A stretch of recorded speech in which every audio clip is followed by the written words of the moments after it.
मुख्यमंत्री देवेंद्र फडणवीसांनी घेतली कौस्तुभ गणबोटेंच्या कुटुंबियांची भेट। मुख्यमंत्री फडणवीसांकडून गणबोटे कुटुंबियांचं सांत्वन। पहलगाम हल्ल्यामध्ये कौस्तुभ गणबोटेंचा झाला होता मृत्यू।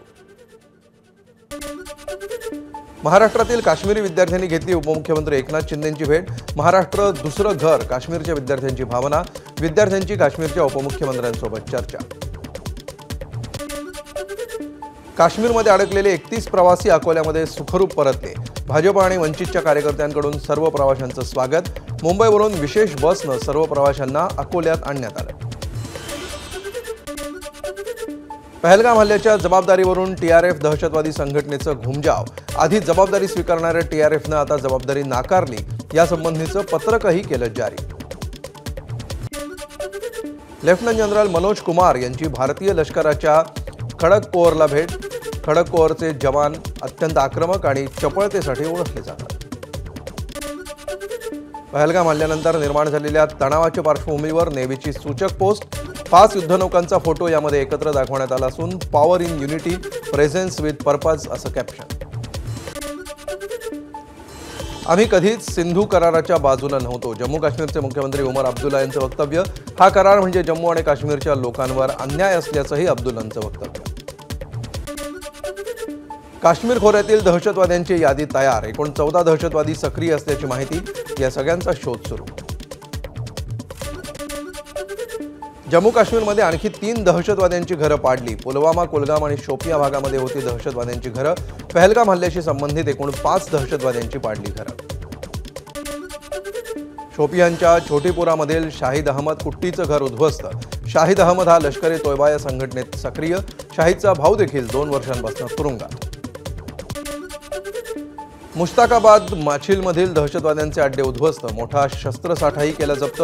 विशेष ऑपरेशन्स ग्रुप कॅम्प माछिल आणि भारतीय लष्कराची संयुक्त कारवाई। सैफुल्ला कसूरीच्या आदेशानं पहलगामचा कट लष्कर-ए तोयबाच्या 5 कमांडर्सनी रचल्याची माहिती। फेब्रुवारीतच हल्ल्याचं नियोजन। काश्मीरमध्ये मिरपूर आणि रावळकोट शहरामध्ये कट रचला गेल्याची माहिती उघड। पंजाबच्या अटारी बॉर्डरवरून पाकिस्तानी नागरिकांना परत पाठवणं सुरू। आतापर्यंत 229 जणांना परत पाठवलं असून 392 भारतीय स्वदेशी। पहलगाममध्ये झालेल्या हल्ल्याचा नवीन व्हिडिओ समोर। 22 एप्रिलचा व्हिडिओ। हल्ल्यामध्ये 26 जणांचा मृत्यू। भारतानं पाणी अडवलं तर संपूर्ण ताकदीनिशी प्रत्युत्तर देऊ। पाकिस्तानचे पंतप्रधान शहबाज शरीफ यांची दरपोक्ती। भारताच्या प्रत्येक हल्ल्याला तोडीस तोड उत्तर देण्याची भाषा। भारतानं सिंधू पाणीवाटप करार रोखल्यावर पाकिस्तानी नेत्यांची चिथावणीखोर भाषा सुरू। पाकिस्तान पीपल्स पार्टीचे अध्यक्ष बिलावल भुट्टोंची भारताला धमकी। सिंधू नदीमध्ये पाणी वाहील नाहीतर भारतीयांचं रक्त असेल, भुट्टोंची धमकी। पाकिस्तानी उच्चायुक्तालयातील लष्करी सल्लागार 30 एप्रिलला भारत सोडणार। भारतानं केलेल्या राजनैतिक कोंडीमध्ये सल्लागारांना देश सोडण्याचे आदेश। भारतानं इस्लामाबादमधील आपले लष्करी सल्लागार माघारी बोलवले। पाकिस्तानकडून शस्त्रसंधी कराराचं उल्लंघन। रात्रभर पाकिस्तानकडून सीमेवर गोळीबार। गेल्या 24 तासांमध्ये पाकिस्तानकडून 2 वेळा सीमेवर गोळीबार। भारताकडून अटारी वाघा बॉर्डर बंद। मात्र त्यानंतरही पाकिस्तानी अधिकाऱ्याच्या वाघा बॉर्डरवरून जाण्याचा अट्टहास। पाकिस्तानी उच्चायुक्तालयातील अधिकाऱ्यांचा त्यासाठी अर्ज। पहलगाम हल्ल्यानंतर पाकिस्तानचं नाव नकाशावर राहणार नाही। मंत्री जयकुमार रावल यांनी व्यक्त केला संताप। पहलगाम हल्ल्यानंतर संपूर्ण देश अस्वस्थ। पंतप्रधान या घटनेला नक्कीच उत्तर देतील। भाजप खासदार हेमा मालिनी यांना विश्वास। पहलगाम दहशतवादी हल्ल्यानंतर मुंबई पोलीस ॲक्शन मोडवर। मुंबईत राहणाऱ्या पाकिस्तानी नागरिकांची ओळख पटवली। मुंबईत एकूण 14 पाकिस्तानी नागरिक असल्याची माहिती। पहलगाम दहशतवादी हल्ल्यानंतर नाशिकच्या रवींद्रनाथ विद्याप्रसारक मंडळाच्या संचालकांची धाकधूक वाढली। कितीही अडथळे आले तरीही शिक्षणाची कवाडं खुली करण्यासाठी काश्मीरमध्ये महाविद्यालय सुरू करण्याचा निर्धार।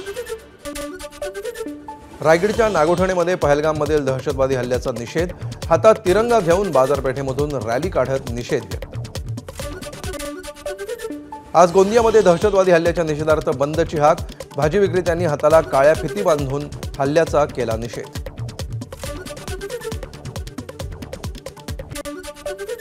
पहलगाम दहशतवादी हल्ल्याच्या निषेधार्थ यवतमाळच्या पुसदमध्ये सकल हिंदू समाजाचा मूक मोर्चा। देशातील सुरक्षेच्या बाबतीत कडक पावलं उचलण्याची या मोर्चाद्वारे मागणी। नाशिकच्या चांदवड शहरामध्ये पहलगाम हल्ल्याच्या निषेधार्थ सकल हिंदू समाजाकडून बंद।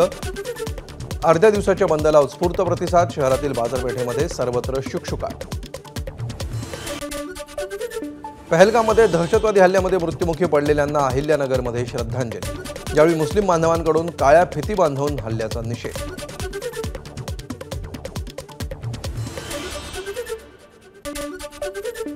पंढरपूरमध्ये मुस्लिम बांधवांकडून पहलगाम हल्ल्याचा निषेध। पाकिस्तान विरोधात केली जोरदार घोषणाबाजी।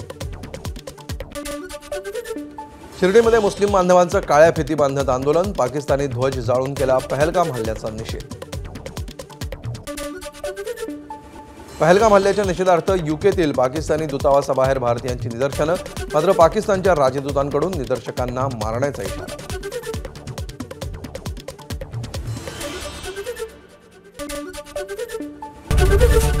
एबीपी माझा, उघडा डोळे बघा नीट।